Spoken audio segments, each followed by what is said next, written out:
പ്രണയവർണ്ണങ്ങൾ. രചന, അവതരണം മിത്രവിന്ദ. ഹരി ഒട്ടും പ്രതീക്ഷിക്കാതെ ആയിരുന്നതുകൊണ്ട് അവൻ ഒന്ന് വേയിച്ചുപോയി. ഒരുപാട് വേദനിച്ചില്ലെങ്കിൽ പോലും അവന് അവളെ നോക്കുവാൻ ബുദ്ധിമുട്ട് തോന്നി. താൻ അറിയാൻ പോകുന്നതേ ഉള്ളൂ ഈ ഗൗരി ആരാണെന്ന്. ഈ താലിക്ക് ഞാൻ ഒരു വിലയും കൽപ്പിക്കുന്നില്ല. എനിക്ക് അറപ്പും വെറുപ്പുമാണ് തന്നോട്. എൻ്റെ ജീവിതത്തിൻ്റെ അവസാനം വരെ അതങ്ങനെ തന്നെയാകും. അതുകൊണ്ടാണ് ഞാൻ പറഞ്ഞത് ഇത് പറിച്ചെറിയുമെന്ന്. അതിനായി ഒരുപാടൊന്നും ഞാൻ കാത്തിരിക്കേണ്ടതായി വരില്ലടോ. അവളെ കിതച്ചു. ഹരി ഒന്നും മിണ്ടാതെ നിന്നുപോയി. അവനറിയില്ലായിരുന്നു എന്ത് ചെയ്യണമെന്ന്. ഏട്ടാ, ഞങ്ങൾ ഇറങ്ങാൻ തുടങ്ങുക. താഴെ നിന്നും അമ്മാളോ വിളിച്ചു. ഗൗരി അപ്പോൾ തന്നെ താഴേക്ക് ഇറങ്ങിപ്പോയി. ഹരി കണ്ണാടിയെ നോക്കി. അവൾ അത്രയ്ക്ക് ശക്തിയായൊന്നും അല്ല അടിച്ചത്. പക്ഷെ എന്നാലും ഒരു പെണ്ണിൻ്റെ കയ്യിൽ നിന്നും അടി കിട്ടുക, അതും താൻ താലി കെട്ടി ഇന്നലെ കൊണ്ടുവന്ന പെണ്ണ്. അവളുടെ വാക്കുകൾക്ക് ചാട്ടുള്ളിയേക്കാൾ മൂർച്ചയായിരുന്നു. മുഖം ഒന്ന് കഴുകി അമർത്തി തുടച്ചുകൊണ്ട് ഹരിയും സ്റ്റെപ്പുകൾ ഇറങ്ങി താഴേക്ക് വന്നു.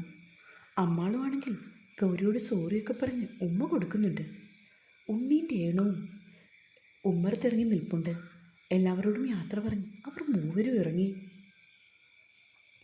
മക്കളെ, നിങ്ങൾ പോയിട്ട് വാ, നേരം ഇത്രയായില്ലേ. പത്മിനി നോക്കിയിരിക്കും, ശ്രീദേവി പറഞ്ഞു. മുത്തശ്ശി വരുന്നോ? ഗൗരി ചോദിച്ചു.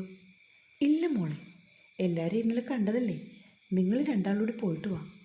ജാനകിയമ്മയാണ്. ഹരിയും ഗൗരിയും റൂമിലേക്ക് പോയി റെഡി ആവാനായി. അവൻ ഒന്ന് കുളിച്ച് ഫ്രഷായി വന്നു. അപ്പോഴേക്കും ഗൗരി ഒരുങ്ങിയിരുന്നു. രണ്ടാളും പരസ്പരം നോക്കിയതേയില്ല, ഒന്നും സംസാരിച്ചതുമില്ല. വൈകാതെ അവരും ഇറങ്ങി. പോകും വഴിയിൽ ഹരി തൻ്റെ വണ്ടി ഒരു വിജനമായ സ്ഥലത്ത് ഒതുക്കി. ഹരി അവനെ ഒന്ന് നോക്കി. എന്താ നിന്റെ തീരുമാനം? അവൻ ചോദിച്ചു. അവളൊന്നും മറുപടി പറഞ്ഞില്ല. ഗൗരി, നിന്നോടാണ് ഞാൻ ചോദിച്ചത്. എല്ലാം നിങ്ങളോട് ഞാൻ പറഞ്ഞു കഴിഞ്ഞു. അതിൽ ചെറിയ ഒരു മാറ്റം വരുത്തണം. എന്തു മാറ്റം? അല്ല, നീ പറഞ്ഞത് 1 വർഷം നിൽക്കണമെന്നല്ലേ? അതിലൊരു മാറ്റമുണ്ട്. അവൾക്കൊന്നും മനസ്സിലായില്ല. 1 വർഷം പോയിട്ട് 1 നിമിഷം പോലും നീ ഇനി എൻ്റെ വീട്ടിൽ നിൽക്കില്ല, ഇറങ്ങിക്കോണം. അവളൊന്നും ഞെട്ടി. എന്താടി പുല്ലേ, നിന്റെ നാവ് ഇറങ്ങിപ്പോയോ? ഹരി. അതേടി, ഹരി തന്നെയാണ് പറയുന്നത്. നിന്നെ ഇപ്പം തന്നെ ഞാൻ നിൻ്റെ വീട്ടിൽ കൊണ്ടുപോയി വിടുകയാണ്. അത് കഴിഞ്ഞിട്ടേ ഉള്ളൂ ബാക്കിയെല്ലാം. ഇത് നല്ല കഥയായി. അങ്ങനെ താൻ പറയുന്നത് കേൾക്കുമ്പോൾ ഇറങ്ങാൻ നിൽക്കുമല്ലേ ഗൗരി. എനിക്ക് കുറച്ച് കാര്യങ്ങൾ ചെയ്തു തീർക്കാനുണ്ട്. അത് കഴിഞ്ഞ് ഞാൻ പോകും. അതുവരെ എന്നെ മേലെടുത്തു നിറക്കാമെന്ന് താൻ കരുതണ്ട. എന്താടി നിനക്ക് ചെയ്തു തീർക്കാനുള്ളത്? അത് നിങ്ങളറിയണ്ട. അറിയണം, നീ പറയുകയും ചെയ്യും. അവൻ അവളുടെ കൈത്തണ്ടയിൽ പിടിച്ചു. എന്നിട്ട് ബലമായി അവൻ്റെ കവളിൽ അവൾ തല്ലിയ ഭാഗത്ത് ആ കൈകൾ കണ്ട് തലോടിച്ചു. ഗൗരി ശക്തിയായി കൈകുടഞ്ഞുവെങ്കിലും അവൻ്റെ ബലം കൂടിക്കൂടി വന്നു. ഗൗരിക്ക് ശരിക്കും വേദനയെടുത്തു. വിടുഹരി. അവളുടെ കണ്ണ് നിറഞ്ഞു വന്നു. ഇതല്ലായിരുന്നല്ലോ നിന്റെ ഉശിര്, ഇപ്പം എന്തു പറ്റി? അവൻ ചോദിച്ചു. വിടുഹരി, എനിക്ക് വേദനിക്കുന്നു. അത് പറഞ്ഞപ്പോൾ ഗൗരി കരഞ്ഞുപോയി. അവൻ കൈവിട്ടു. നിന്നെ വേദനിപ്പിക്കണമെന്ന് ഞാൻ ഒരിക്കലും കരുതിയിട്ടില്ല. പക്ഷേ ഇത് ചെയ്തത് എന്തിനാണെന്നറിയാമോ? എന്നെ നീ തല്ലിയില്ലേ, അതിന്. എടി, അഗ്നി സാക്ഷിയായി ഇത് അണിഞ്ഞപ്പോൾ മുതൽ നീ എൻ്റെ പാതിയാണ്. പക്ഷേ ഈ താലിയുടെ വില അറിയാത്തവളാണ് നീ. നിനക്ക് വേണ്ടെങ്കിൽ ഇട്ടിട്ട് പോടി, ആരും നിന്നെ തടയില്ല. നിൻ്റെ മറ്റവൻ്റെ അടുത്തേക്ക് ചെല്ല് നീ. അതിനുവേണ്ടി നീ ഇതൊരു ക്ലോസറ്റിലൊന്നും കളയണ്ട. അവൻ അത് പറയുകയും അവൻ്റെ ശബ്ദം ഇടറി. ഗൗരി ഒന്നും മിണ്ടാതിരുന്നു. ഹരിയോട് സോറി പറയണമെന്ന് അവളോട് അവളുടെ അന്തരാത്മാവ് മന്ത്രിച്ചു. പക്ഷെ അവനോട് തോറ്റു കൊടുക്കാനുള്ള ഭാവമില്ലായിരുന്നു. ഗൗരി, മര്യാദയാണെങ്കിൽ മര്യാദ. അല്ല, ഞാൻ പറയുന്നത് അനുസരിക്കാൻ നിനക്ക് ബുദ്ധിമുട്ടാണെങ്കിൽ ഞാനും അടുത്ത വഴി നോക്കും. നിനക്കെന്നെ ശരിക്കും അറിയത്തില്ല.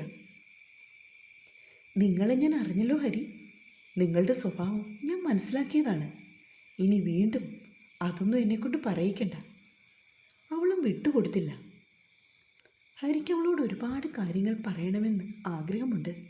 പക്ഷേ മറ്റൊരുവനെ മനസ്സിൽ താലോചിച്ച് നടക്കുന്നവളെ ഇനി ഈ ഹരിക്ക് വേണ്ടെന്ന് അവനും തീരുമാനിച്ചിരുന്നു. അരമണിക്കൂർ അവൻ വണ്ടിയിൽ വെറുതെ ഇരുന്നു. ഗൗരിയും അവൻ എന്തെങ്കിലും പറയുമെന്ന് കരുതി. പക്ഷെ ഒന്നും ഉണ്ടായില്ല. കുറച്ച് കഴിഞ്ഞാണ് അവൻ വണ്ടി സ്റ്റാർട്ട് ചെയ്തത്. ഇടയ്ക്കൊരു ബേക്കറിയിൽ കയറി എന്തൊക്കെയോ അവൻ മേടിച്ചു കൂട്ടി. അമ്മ പറഞ്ഞതനുസരിച്ചായിരുന്നത്. ഗൗരി ഇതൊന്നും തന്നെ ബാധിക്കുന്നതേ അല്ല എന്ന മട്ടിലിരുന്നു.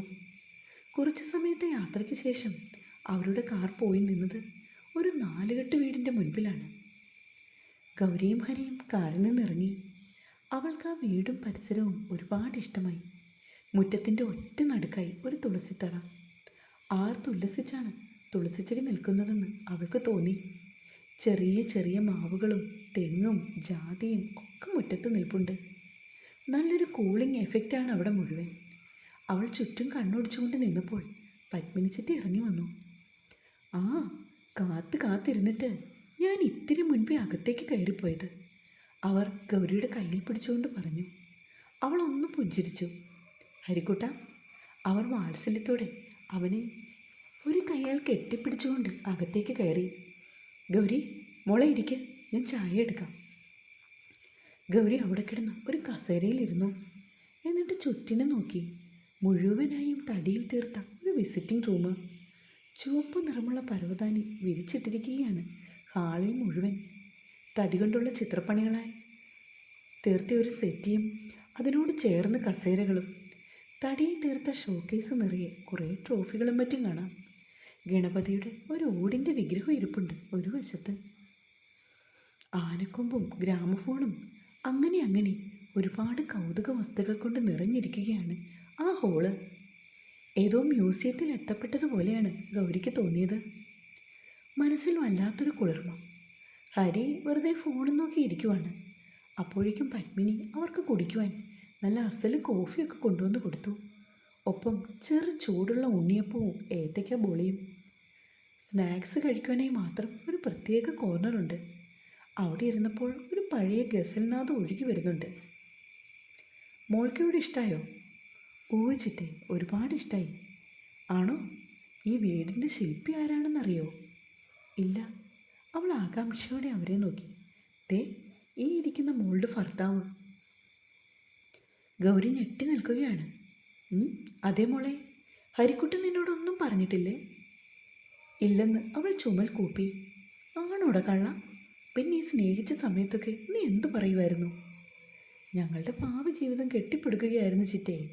അതിൻ്റെ ഇടയ്ക്ക് എപ്പോഴാ സമയം? എന്നാലും എൻ്റെ ഹരി. എന്നാലും ഇല്ല, നിങ്ങൾ സംസാരിക്കുക. എനിക്ക് 1-2 ആളുകളെ കോൾ ചെയ്യാനുണ്ട്. അവൻ ഫോൺ എടുത്തുകൊണ്ട് കോപ്പിയും കയ്യിലെടുത്ത് ഇറങ്ങിപ്പോയി. ഹരിക്കുട്ടൻ്റെ ഐഡിയ ആണ് മോളെ. അവനാണ് ഈ വർക്കെല്ലാം ഡിസൈൻ ചെയ്തത്. അവളൊന്നു മൂളി. എല്ലാവർക്കും ഒരുപാട് ഇഷ്ടമായി ഈ വീടും പരിസരവും. എല്ലാത്തിൻ്റെയും മാസ്റ്റർ പ്ലാൻ ഹരിക്കുട്ടനാണ്. അവർ വാചാലയായി. ഇവിടെ വേറെ ആരൊക്കെയുണ്ട്? ഞാനും മക്കളും മാത്രമേ ഉള്ളൂ. ഒരു മോളുള്ളത് കാനഡയിലാണ്. അവൾ ഡോക്ടറാണ്. അവളുടെ ഹസ്ബൻഡും മോനും. അവൻ്റെ പേരൻസും ഉണ്ട്. അവരവിടെ സെറ്റിൽഡാണ്. പത്മിനി ചിറ്റയുമായി സംസാരിച്ചിരുന്ന് സമയം പോയത് അറിഞ്ഞതേയില്ല. ചിറ്റ അവർക്കായി ഡിന്നർ ഒരുക്കിയിരുന്നു. കരിമീൻ വാഴയിലെ പൊള്ളിച്ചതും ചെമ്മീൻ റോസ്റ്റും കക്ക ഉലർത്തിയതും പരൽമീൻ ഫ്രൈയും എന്ന് വേണ്ട ഒരുപാട് ഐറ്റംസ്. ഇതെന്തൊക്കെയാണ് ചിറ്റേ? ഇതിൻ്റെയൊക്കെ ആവശ്യമുണ്ടായിരുന്നോ? പിന്നില്ലേ, കല്യാണം കഴിഞ്ഞ് ആദ്യമായി ഗൗരിമോളുമായിട്ട് വരുന്നതല്ലേ മോനെ നീ? ഇനി ഞാൻ വിരുന്നായിട്ട് വിളിക്കാൻ പോകുന്നേ ഉള്ളൂ. യോ, ഇനി വരുന്നോ? അപ്പം പിന്നെ ഇതെന്താ ചിറ്റേ? ഇത് സാമ്പിൾ. ചിറ്റ ചിരിച്ചു. ഗൗരിയാണെങ്കിൽ എല്ലാം ആസ്വദിച്ച് കഴിക്കുകയാണ്. അവൾക്ക് എല്ലാ ഐറ്റവും ഒരുപാട് ഇഷ്ടപ്പെട്ടു. രാത്രി 9 മണിയായി അവർ രണ്ടാളും തിരിച്ചു പോന്നപ്പോൾ. ചിറ്റിയുടെ ഭർത്താവ് ദേവനങ്ങൾ വരാൻ ഇത്തിരി താമസിച്ചിരുന്നു. അയാളും ഡോക്ടറാണ്. അവരോട് യാത്ര ഇറങ്ങുമ്പോൾ ഗൗരിയെ കെട്ടിപ്പിടിച്ച് പത്മിനി ഉമ്മ കൊടുത്തു. ഹരി ഇതൊക്കെ കണ്ട് പുച്ഛഭാവത്തിൽ ഗൗരിയെ നോക്കി. അവർ തിരികെ വീട്ടിലെത്തിയപ്പോൾ മണി 10:30 കഴിഞ്ഞിരുന്നു. മുത്തശ്ശി കിടന്നിരുന്നു. കണ്ണനും ഗോപിനാഥനും എന്തൊക്കെയോ ചർച്ചയിലാണ്. നീലിമ കുഞ്ഞിനെ ഉറക്കുന്നു. ദേവിയും കിടന്നു. തലേദിവസത്തെ ക്ഷീണം. ഗൗരിക്കും നന്നായി ഉറക്കം വന്നിരുന്നു. അച്ഛനോടും കണ്ണനോടും 1-2 വാക്ക് സംസാരിച്ച ശേഷം ഗൗരി റൂമിലേക്ക് കയറിപ്പോയി. ചെന്നപാടെ ദേഹം കഴുകി അവൾ വന്നു കിടന്നു. ഹരി വന്നപ്പോൾ ഫോണെടുത്ത് ആരെയോ വിളിക്കുന്നുണ്ട്. ചേച്ചിയാണെന്ന് അവന് മനസ്സിലായി. അവനും ഫ്രഷായി വന്ന ശേഷം ലാപ്ടോപ്പ് ഓൺ ചെയ്ത് മെയിലൊക്കെ ചെക്ക് ചെയ്തിരിക്കുകയാണ്. കുറച്ച് മെയിൽസിന് റിപ്ലൈ കൊടുത്തു. ശേഷം അവനും കിടക്കാനായി വന്നു. ഗൗരിയുടെ അരികത്തായി ഹരി വന്ന് കിടന്നു. പെട്ടെന്ന് ഗൗരി ഫോൺ സംഭാഷണം അവസാനിപ്പിച്ചു. എന്താടി, നിനക്ക് പേടിയുണ്ടോ? അവൻ അവളെ നോക്കി. ഗൗരി ഒന്നും മിണ്ടിയില്ല.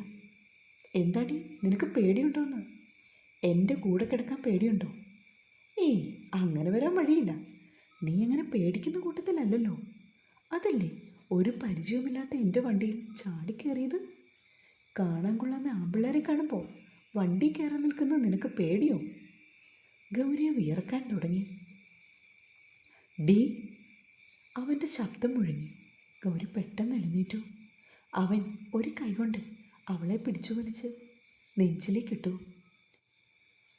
പേടിയോടെ അവൾ അവനെ നോക്കി. എന്നിട്ട് എഴുന്നേക്കാൻ തുടങ്ങി. പക്ഷേ ഹരി അവളെ വീണ്ടും തന്നിലേക്ക് ചേർത്തു. എന്താടി നീ ഒരു ബലപ്പെടുത്തം നടത്തുന്നത്? അവൻ്റെ മിഴികളെ നേരിടാനാവാതെ ഗൗരി മുഖം താഴ്ത്തി.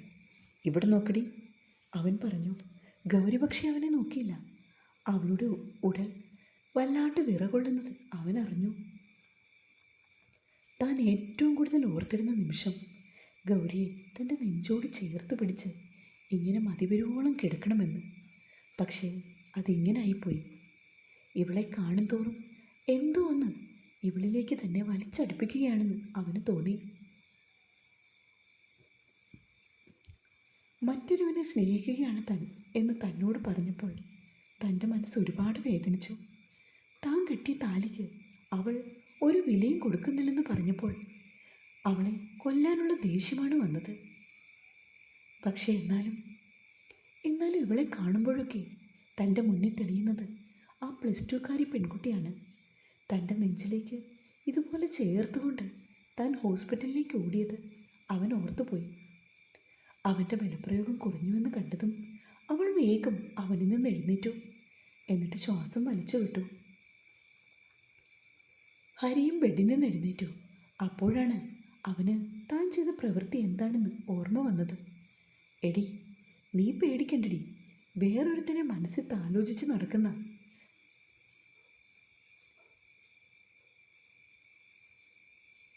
നിന്നെപ്പോലൊരു പെണ്ണിനെ എനിക്ക് വേണ്ടടി.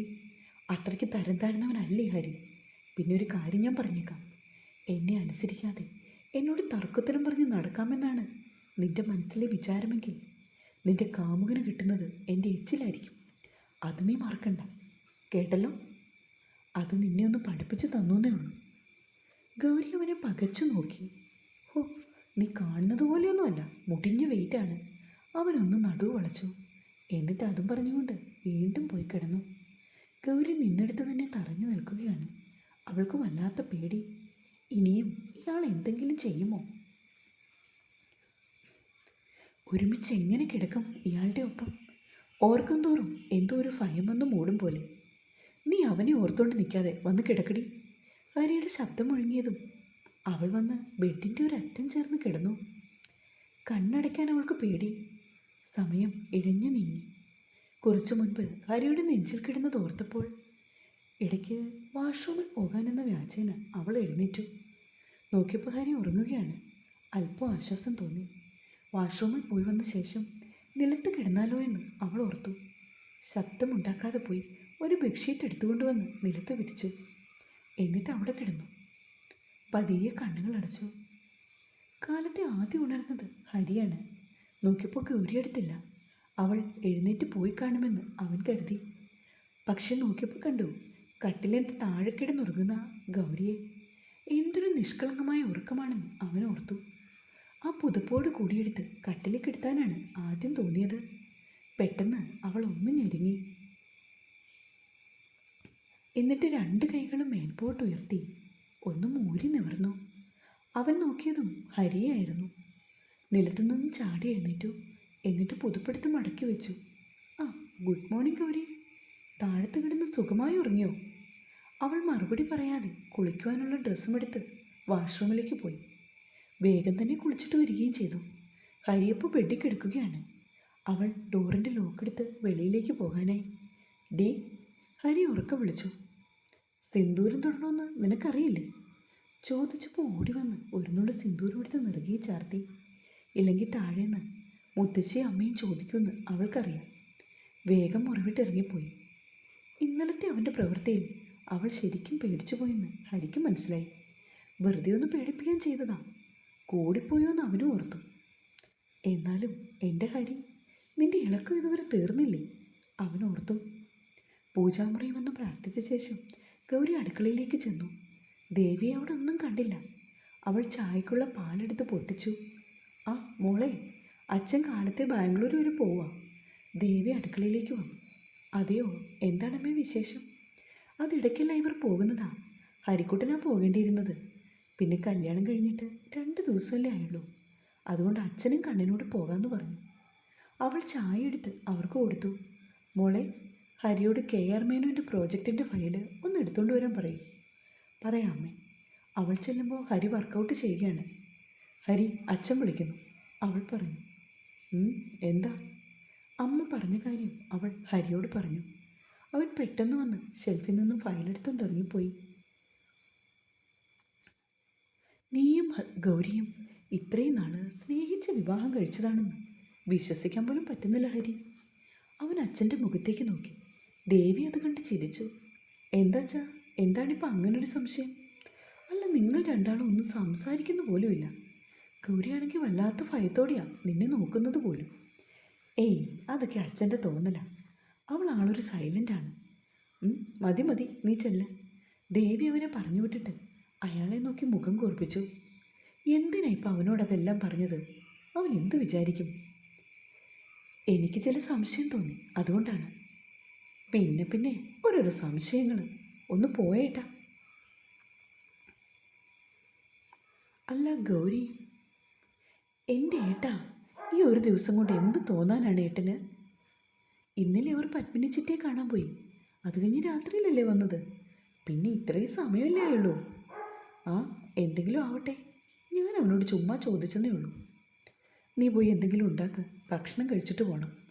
ഗൗരിയും അമ്മയും കൂടി ബ്രേക്ക്ഫാസ്റ്റിനുള്ളതെല്ലാം റെഡിയാക്കി. അവർക്ക് രണ്ടാൾക്കും കഴിച്ചിട്ട് പോകേണ്ടതുകൊണ്ടാണ് എല്ലാം പെട്ടെന്നുണ്ടാക്കിയത്. ഹരി കാലത്തെ തന്നെ അവൻ്റെ ചെടികളെല്ലാം നനയ്ക്കുവാണ്. അതിനുശേഷം അവൻ കിളിക്കുഞ്ഞുങ്ങൾക്കുള്ള ഭക്ഷണം കഴിക്കുവാനായി കൊണ്ടുപോയി. അച്ഛനങ്ങനെ ചോദിച്ചത് അവൻ്റെ മനസ്സിൽ കിടക്കുകയാണ്. ഇതൊക്കെ 5-6 മാസം കഴിഞ്ഞ് അവർ ചോദിക്കാവുള്ളൂ എന്നായിരുന്നു തൻ്റെ പ്രാർത്ഥന. പക്ഷെ എല്ലാം പെട്ടെന്നായല്ലോ. അവനോർത്തു. അവനും ഏറെ പ്രിയപ്പെട്ടതാണ് ആ ഏരിയ. ആരെയും അടുപ്പിക്കാൻ ഇഷ്ടമല്ല. അതാണ് ഇന്നലെ അമ്മാളൂരോട് പോലും ദേഷ്യപ്പെട്ടത്. ഗൗരി വെളിയിലേക്ക് നോക്കുന്നത് കണ്ട് ദേവി പറഞ്ഞു. അപ്പോഴേക്കും നീലിമ കുഞ്ഞിനെയും കൊണ്ട് വന്നു. ഗൗരിയെ കണ്ടതും കുഞ്ഞൊന്ന് ചിരിച്ചു. ആ, മനസ്സിലായോ കുഞ്ഞിനിത് ആരാണെന്ന്? അവയുടെ ചിറ്റയാണേ. ദേവി കുഞ്ഞിനെ കൊഞ്ചിച്ചു. ഗൗരി കുഞ്ഞിനെ എടുത്തുകൊണ്ട് ഹാളിലേക്ക് ഇറങ്ങി വന്നു. എന്നിട്ട് അവൾ കുഞ്ഞിനെ അവരുടെ റൂമിലേക്ക് കൊണ്ടുപോയി. അവൾ കുഞ്ഞിനെയും എടുത്ത് ബാൽക്കണിയിലേക്ക് പോയി. എന്നിട്ട് ഓരോന്ന് കാണിച്ചു കൊടുത്തുകൊണ്ട് നിന്നു.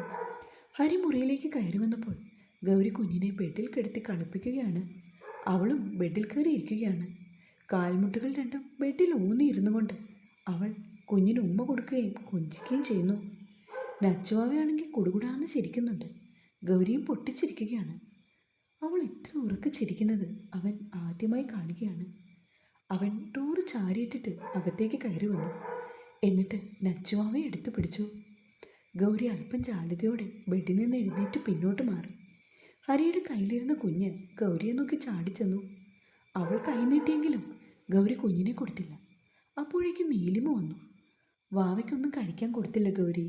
ഞാനിതിൽ ഏത്തപ്പഴം എടുത്ത് വെച്ചിട്ടുണ്ട്, അത് കൊടുത്തിട്ട് ഇപ്പം കൊണ്ടുവരാം. അവൾ കുഞ്ഞിനെ ഹരിയുടെ കയ്യിൽ നിന്ന് മേടിച്ചുകൊണ്ട് പോയി. അവളുടെ പിറകെ ഗൗരിയും പോകാൻ തുടങ്ങി. പക്ഷെ അപ്പോഴേക്കും വാതിലിന് തടസ്സമായി ഹരിയുടെ കൈകൾ നീണ്ടു. നീ ഈ കുഞ്ഞുമായിട്ട് ഒരുപാട് അടുപ്പമൊന്നും സ്ഥാപിക്കണ്ട. ഇതെല്ലാം വലിച്ചെറിഞ്ഞിറങ്ങിപ്പോകാൻ നീ ഇരിക്കുകയാണെന്നുള്ളത് ആ പാവത്തിനറിയില്ല. ഓവറായിട്ടുള്ള അഭിനയം ഒന്നും വേണ്ട. അത് പറയാൻ നിങ്ങളാരാ? ഞാൻ നിങ്ങളോട് പറഞ്ഞിട്ടില്ലേ എൻ്റെ കാര്യത്തിൽ ഇടപെടേണ്ടെന്ന്? എന്നിട്ട് ഓരോന്ന് പറഞ്ഞുകൊണ്ട് വരുന്ന കണ്ടില്ലേ? ഡി നീ ഒരുപാട് നിഗളിക്കാതെ മര്യാദയ്ക്ക് നിൽക്ക്. മാറി നിൽക്ക്, എനിക്ക് പോകണം. അയ്യോ, നീ പൊയ്ക്കോടി. അതിന് നിന്നെ ഇവിടെ തടഞ്ഞു വെച്ച് സ്നേഹിക്കാനൊന്നുമല്ല. അവളുടെ ഭാവം കണ്ടാത്തൊന്നും ഐശ്വര്യ റായി ആണെന്ന്. എനിക്കും കിട്ടൂടി. നീ പോയാൽ നല്ല മണി പോലെയുള്ള പെൺപിള്ളേർ. അതുകൊണ്ട് നീ ഒരുപാട് കത്തിക്കയറണ്ട. പോയിക്കോ ഇറങ്ങി. അതേടോ, ഞാൻ ഐശ്വര്യ റായി തന്നെയാണ്. ഞാൻ തൻ്റെ പിന്നാലെ വന്നതാണോ എന്നെ കെട്ടാൻ പറഞ്ഞോട്ട്? അല്ലല്ലോ. താൻ കാണിച്ചു കൂട്ടിയതൊന്നും തൻ്റെ വീട്ടുകാർക്കറിയില്ലല്ലോ. പെട്ടെന്ന് ഹരി അവളെ വാരിപ്പുണർന്നു. എന്നിട്ട് അവൻ്റെ താടി അവളുടെ കഴുത്തിടുക്കിലേക്ക് ചേർത്തു. അവൾ അവനെ തള്ളി മാറ്റി. പക്ഷെ അവൻ്റെ മുറുക്കം കൂടി വന്നു. ഗൗരിക്ക് ശ്വാസം മുട്ടും പോലെ. അവൻ തൻ്റെ ചുണ്ടുകൾ അവളുടെ കഴുത്തിടുക്കിലേക്ക് ചേർത്തു. അവളാണെങ്കിൽ പൊള്ളിപ്പിടിഞ്ഞു പോയി. മോനെ ഹരി, ദേവി വാതിക്ക വന്ന് വിളിച്ചു. അവനവളെ വിട്ടിട്ട് വേഗം അമ്മയുടെ അടുത്തേക്ക് ചെന്നു. എന്താ അമ്മേ? അച്ഛൻ വിളിച്ചിട്ട് ഫോൺ എടുത്തില്ലെന്ന് പറഞ്ഞു. നീ ഒന്ന് വിളിക്കും. അവർ പോയതും അവൻ ഡോർ ലോക്ക് ചെയ്തു. ഗൗരിയാണെങ്കിൽ കണ്ണുകളൊക്കെ ഈറനായി നിൽപ്പുണ്ട്. അമ്മ വരുന്നത് കണ്ടുകൊണ്ട് ചെയ്തതാണ്. ഇനി നമ്മൾ പറഞ്ഞതുവല്ലോ അമ്മ കേട്ടോന്ന് കരുതി. കാലത്തെ അവരെന്നോട് സംശയം ചോദിക്കുകയും ചെയ്തു. അതുകൊണ്ടാണ്. അവൻ ഫോൺ എടുത്തുകൊണ്ട് അച്ഛനെ വിളിക്കാനായി പോയി. അവൻ ഫോണിൽ സംസാരിച്ചു വന്നപ്പോഴും അവൾ അതേ നിൽപ്പ്. അവൻ അടുത്തേക്ക് വന്നതും ഗൗരി അവനെ വിളിച്ചു. ഇന്നലെ രാത്രിയിലും ഹരി എന്നോട് മോശമായി പെരുമാറി. അപ്പോൾ ഞാൻ ക്ഷമിച്ചു. പക്ഷേ ഇന്ന് ഹരി വീണ്ടും. എനിക്കിങ്ങനെ തുടരാൻ താല്പര്യമില്ല ഹരി. എനിക്ക് ഇയാളെ ഒരിക്കലും സ്നേഹിക്കാൻ കഴിയില്ല. എൻ്റെ ഭർത്താവായി കാണാൻ എനിക്ക് സാധിക്കില്ല. നിങ്ങളോട് പ്രതികാരം ചെയ്യണമെന്ന് കരുതിയാണ് ഞാൻ നിങ്ങളുമായുള്ള വിവാഹത്തിന് സമ്മതിച്ചത്. പക്ഷേ അത് എൻ്റെ തെറ്റായ തീരുമാനമായിരുന്നുവെന്ന് എനിക്കിപ്പോൾ മനസ്സിലായി. എനിക്ക് നിങ്ങളെ കാണുന്നത് പോലും വെറുപ്പാണ്, അറപ്പാണ്. അതുകൊണ്ടാണ്. പ്ലീസ് ഹരി, എന്നെ വെറുതെ വിടണം. അവൾ ഹരിയുടെ മുൻപിൽ ഇരു കൈകളും കൂപ്പി നിന്നു. തുടരും.